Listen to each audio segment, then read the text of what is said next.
জাতীয় বিশ্ববিদ্যালয়ের 2023 সালের ডিগ্রি পাস ও সার্টিফিকেট কোর্স প্রথম বর্ষের হিসাব বিজ্ঞান দ্বিতীয় পত্রের পরীক্ষা আগামী 19 ফেব্রুয়ারি অনুষ্ঠিত হবে। আজকের ভিডিওতে আমি এই সাবজেক্টের একটা শর্ট সাজেশন আপনাদের সাথে শেয়ার করব, যে সাজেশনটিতে প্রশ্ন সংখ্যা খুবই কম এবং যে প্রশ্নগুলো দেওয়া আছে সেগুলো আপনার পরীক্ষার জন্য 100% গুরুত্বপূর্ণ। তো চলুন আমরা সেই সাজেশনটা দেখে নিই।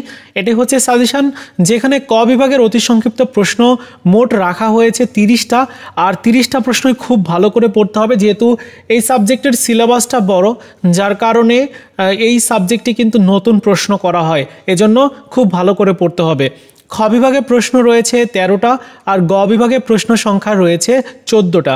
এই হচ্ছে পুরো সাজেশনটা।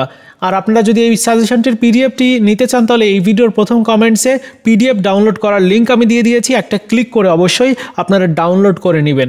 এই ছিল আজকের মতো ভিডিও। দেখা হচ্ছে নতুন কোনো ভিডিওতে। ভালো থাকুন সবাই, ধন্যবাদ।